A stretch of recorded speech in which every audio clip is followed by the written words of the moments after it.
Break के बाद आपका एक बार फिर से इस्तकबाल है दुनिया जहां से निराले टीवी शो हिंदुस्तान हमारा में। अब बारी है किरदार पेश करने की। आज के किरदार में हम पेश करने वाले हैं प्रकाश झा की फिल्म अपहरण के एसपी अनवर खान के किरदार को। आदाब, मैं हूं हेमंत मिश्रा। किरदार में आप सभी का इस्तकबाल है। आज हम बात कर रहे हैं फिल्म अपहरण और उसके एक अहम किरदार एसपी अनवर खान की। और इस पूरे सब्जेक्ट पर बात करने के लिए हमारे साथ मौजूद हैं हमार सिनेमा की एडिटर और मुल्क की जानी मानी फिल्म क्रिटिक गीता सिंह जी। गीता जी, गंगा जल के बाद अपहरण फिल्म आई, फिर से अजय देवगन और प्रकाश झा की ये जोड़ी नजर आई, लेकिन क्या उतनी सफलता अर्जित कर पाई जितनी गंगा जल ने की थी? गंगा जल फिल्म जब आई थी तो गंगा जल ने लगभग 8 करोड़ में बनी फिल्म थी गंगा जल, और उसने लगभग 20 करोड़ कमाए थे।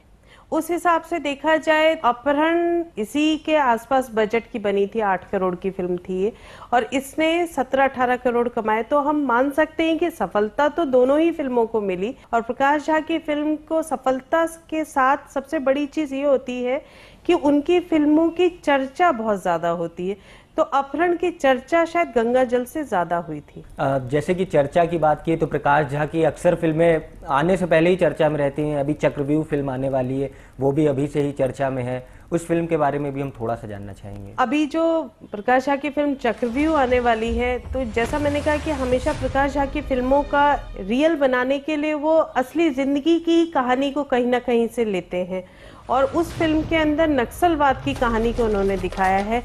जैसा कि अपहरण में अगर हम देखेंगे तो उनका जो बिहार फेवरेट सब्जेक्ट रहा है, बिहार से के इर्द गिर्द ही अपनी कहानी का ताना बाना वो बुनते हैं। तो इस फिल्म के अंदर किडनैपिंग को उन्होंने दिखाया था। इस फिल्म में एक किरदार था एसपी अनवर खान का। कई मायने में ये किरदार बड़ी भूमिका अदा करता है, फिल्म की कहानी को भी एक नया एंगल देता है, एक नया मोड़ देता है।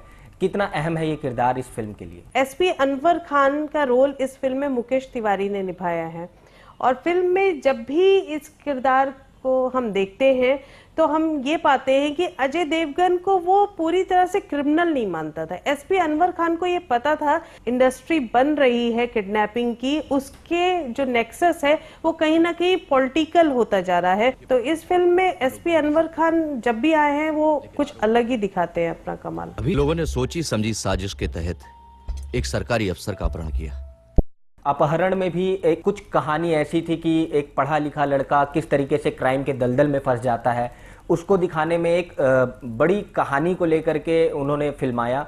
ये फिल्म समाज को लेकर के कितना बड़ा मैसेज देती है? प्रकाश झा की इस फिल्म के अंदर हम देखेंगे कि उन्होंने समाज को मैसेज देने के साथ साथ समाज के एक बुराई को भी सामने लाने की कोशिश की है कि एक राज्य में किस तरह से किडनैपिंग की पैरेलल इंडस्ट्री खड़ी हो गई है। इस फिल्म में अजय देवगन जो एक पढ़े लिखे युवक तो बने, पर जॉब नहीं मिलने के कारण और बेरोजगारी के कारण वो किडनैपिंग की इस इंडस्ट्री से नहीं चाहते हुए भी जुड़ जाते हैं। इसे बताने का कष्ट करेंगे कि इस अपराध में आप आरोप है प्रोफेसर साहब, दफा 365, 384, 120B और 302।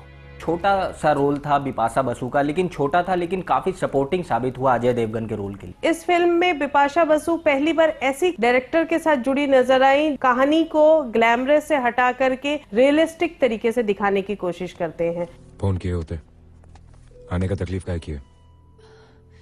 पिछले 16 दिनों में कलकत्ता, धनबाद, न जाने कहां से कैसे कैसे लोगों के साथ फोन पे बात किया कि भरोसा ही उठ गया।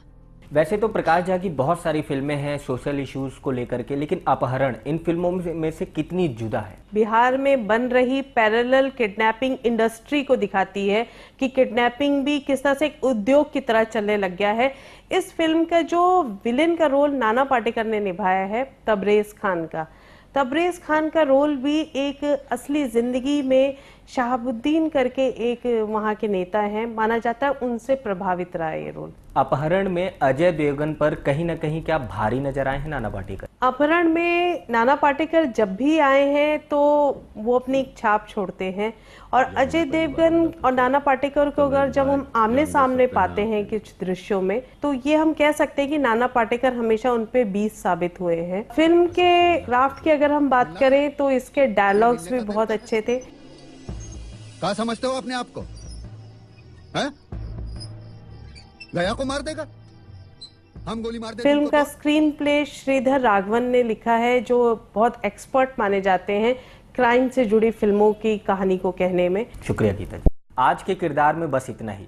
अगले एपिसोड में फिर होगी आपसे मुलाकात एक नए किरदार के साथ। तब तक के लिए खुदा हाफिज।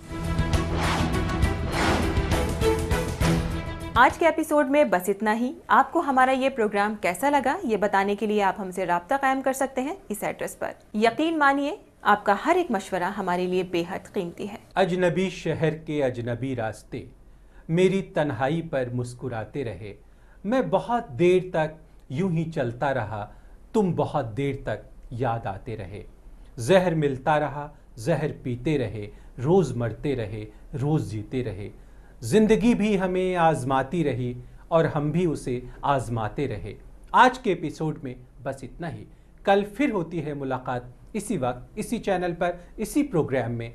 तब तक के लिए मैं त्रिदी भ्रमण अपनी को होस्ट साइमा खान और पूरी NTI TV की टीम के साथ आपको कहना चाहता हूं अलविदा। आप खुश रहें, सलामत रहें, आबाद रहें। खुदा हाफिज। खुदा हाफिज। जो ये वतन जिंदा है तेरी जिंदगानी में है। मेरे सीने की आग तेरी आंखों के पानी में है। मेरी जुस्तजू में है तेरी कहानी में है।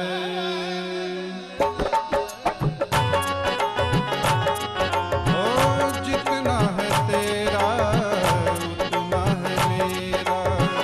सूरज है तेरा मेरा सवेरा। जितना है तेरा उतना है मेरा। हमें जान से भी ज्यादा है प्यारा। हमें जान से भी ज्यादा है प्यारा। ये हिंदुस्तान हमारा, हिंदुस्तान हमारा, हिंदुस्तान हमारा। हम बुलबुल हैं इसकी ये गुलिस्तान हमारा। सबसे प्यारा हिंदुस्तान हमारा। सबसे प्यारा हिंदुस्तान हमारा। उत्तराखंड गवर्नर डॉक्टर अजीज कुरैशी की सियासी बुलंदियों और जाती जिंदगी की दास्तां को हम जारी रखेंगे कल के एपिसोड में।